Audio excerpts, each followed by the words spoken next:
Lección de Bartolomé. Cubrimos los 6 kilómetros entre Naín y Endor en poco más de una hora. Hacia la octava, 2 de la tarde, acampamos en las afueras.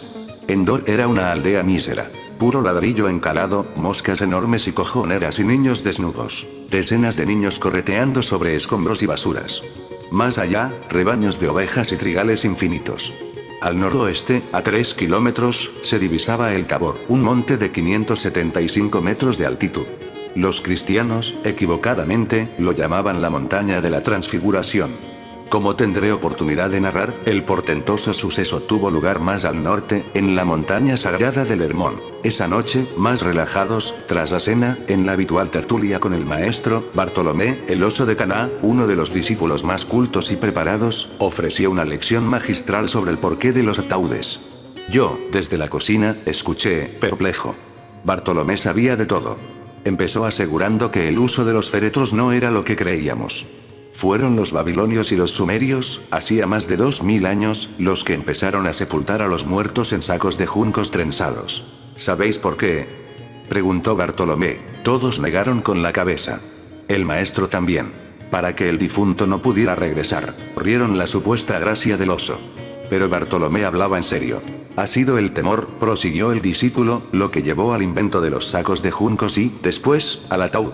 La cuestión, como digo, es que el fallecido no pudiera volver a la vida, y explicó también por qué algunos pueblos del norte, a los que consideraban bárbaros, amputaban los pies de los muertos. De esa forma, argumentó, no podían regresar a sus casas. Jesús disfrutaba de lo lindo.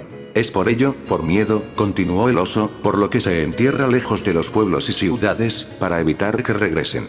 Algunos, incluso, dan vueltas y vueltas con el féretro, con el fin de despistar al muerto. Bartolomé guardó un estudiado y breve silencio y terminó preguntando. ¿Sabéis por qué la gente se cubre la cabeza en un duelo? Nadie sabía por qué.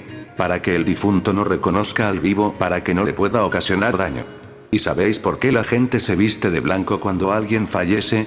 Como ya dije, en Oriente, el luto consistía en vestir de blanco. Ni idea. Para engañar al espíritu del muerto, remató Bartolomé muy serio.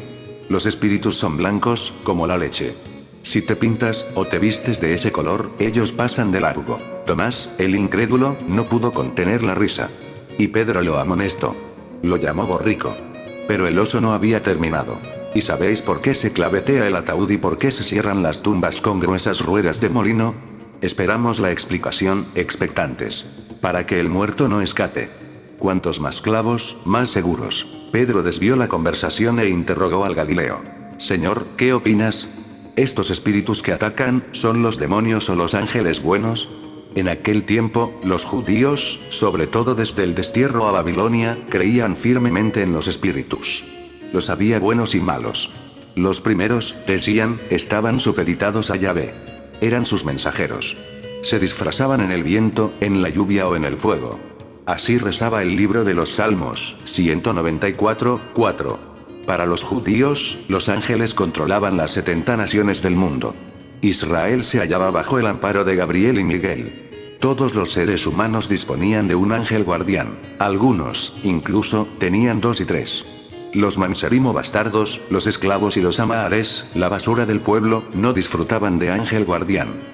En cuanto a los diablos o espíritus malignos, las leyendas y disposiciones podrían llenar una biblioteca, estaban en todas partes, en especial en las ruinas y bajo los puentes.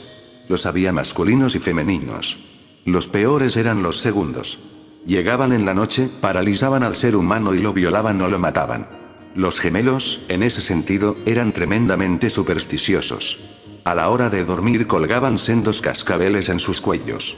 De esa forma, decían, espantaban a los espíritus inmundos. El maestro miró a la concurrencia y fue rotundo. Ningún espíritu es maligno, ningún espíritu está capacitado para hacer daño o entrar en vuestros cuerpos. Pedro y Juan Zebedeo se mostraron en desacuerdo. Pero el rabí prosiguió. Eso fue antes. Ahora, desde el Hermón, desde que recuperé la divinidad, yo soy el príncipe de este mundo. Ellos no pueden nada, no entendieron gran cosa.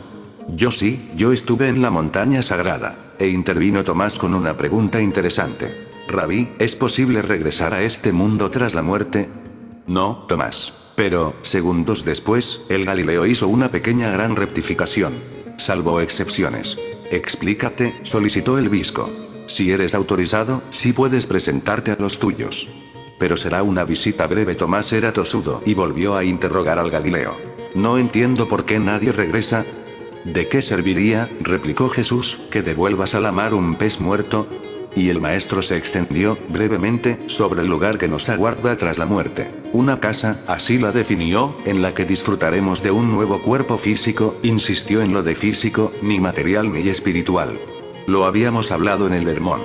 Yo definí esa casa como Mundos Mat. Yo conozco a un amigo, terció Juan Zebedeo, que vio a su padre muerto, y narró una historia asombrosa. El amigo vio en sueños a su padre y le dijo que no llorase.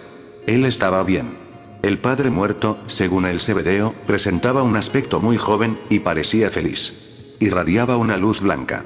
Jesús fue asintiendo con la cabeza y dio a entender que el sueño había sido mucho más que un simple sueño. Sinceramente, no le creí. Soy de los que opinan que, una vez muerto, alguien apaga la luz y se terminó. La tertulia se animó cuando Yu aseguró que él había oído historias parecidas entre sus amigos y parientes, en China. Todos, afirmó, decían estar bien y felices. Nadie parecía querer regresar a la carne. Tomás siguió R. Tampoco creía en nada. Y se armó otra agria disputa. El Galileo hizo bien al cortar la encendida polémica. Nos deseó paz y sugirió que descansáramos. Mañana, dijo, seguiremos haciendo la voluntad de Abbe. Tenía razón. Aquella fue una jornada intensa. Cambié impresiones con el chino y conecté con Santa Claus. Todo en orden en la cuna. Al día siguiente aguardaban nuevas sorpresas.